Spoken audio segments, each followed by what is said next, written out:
जय संतोषी माता की व्रत की कथा।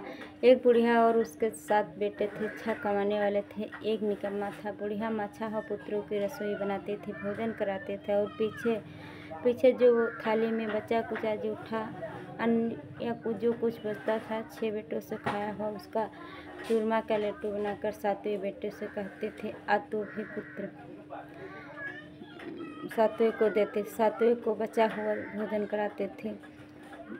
कराते थे और पीछे जो कुछ बचता था उसे 7वें को दे देती थी। जो बचा कुचा उसे 7वें को छोटे वाले को दे देती। परंतु 7वें पुत्र बड़ा भोला भाला था, मन में विचार न करता था। एक दिन वह अपनी बहू से बोला, देखो मेरी माता का मुझ पर कितना प्रेम है। वह बोली, क्यों नहीं, सबका बचा हुआ जूठा तुमको खिलाती है। वह बोला ऐसा नहीं हो सकता है, मैं जब तक आंखों से नहीं देखूं मान नहीं सकता। क्योंकि अक्सर आदमी लोग ये कहते हैं, कुछ लोग क्योंकि अपनी माँ पे कोई उनका आरोप रखने लगे तो कहते हैं ऐसा मेरी माँ तो कर नहीं सकता। लेकिन सब माँ हाथ जोड़कर मेरा भी निवेदन है, सब माँ ऐसे नहीं करते। 100 में 1-2 माँ भी ऐसे होते हैं जो बेटों में भी अंतर रखती हैं। क्योंकि पिता चाहे जिसके भी अंतर रखें लेकिन माँ को रखना नहीं चाहते। माँ को तो सब बेटों में और बेटियों में उतना ही दर्द होता है, लेकिन कुछ ऐसा ही रखती हैं। क्योंकि कोई लोग हैं बड़े बेटे को मानते, कोई छोटे बेटे को मानते, ऐसा ही करने लगते हैं।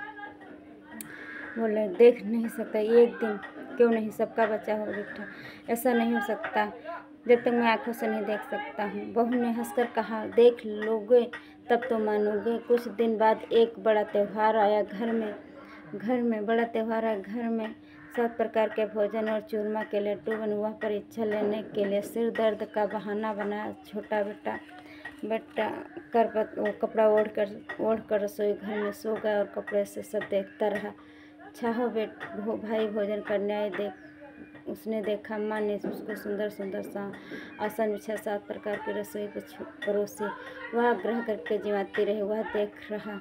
6 भाई जब भोजन करके उठे तब माँ ने उसकी जूठी थाली में लड्डू के टुकड़ों को उठार और एक लड्डू बनाया। जूठन साफ कर बुढ़िया माँ ने पुकारा, उठ बेटा, 6 भाई तेरे भोजन कर गया, अब तू ही बाकी है, उठ भोजन कर ले। उसने कहा, माँ मुझे भोजन नहीं करना, मैं परदेश जा रहा हूँ। माता ने कहा, कल जाना हो तो आज ही जा। वह बोला, हाँ आज ही जा रहा हूँ। यह कहकर वो घर से निकल गया। चलते समय बहू की याद आई अपनी पत्नी की और वह गौशाले में कंडे थाप रही थी। वहाँ जाकर बोला, हम जावे प्रदेश को, आवेंगे कुछ काल। तुम रहियो संतोष से, धर्म अपनो पाल। 2 निशानी अपनी देख धरू में धीर, शुद्ध हमारी मत बिसराई रखूँ मन गंभीर। वह बोली, मेरे पास तो निशानी देने को कुछ नहीं, मैं क्या दे दूँ।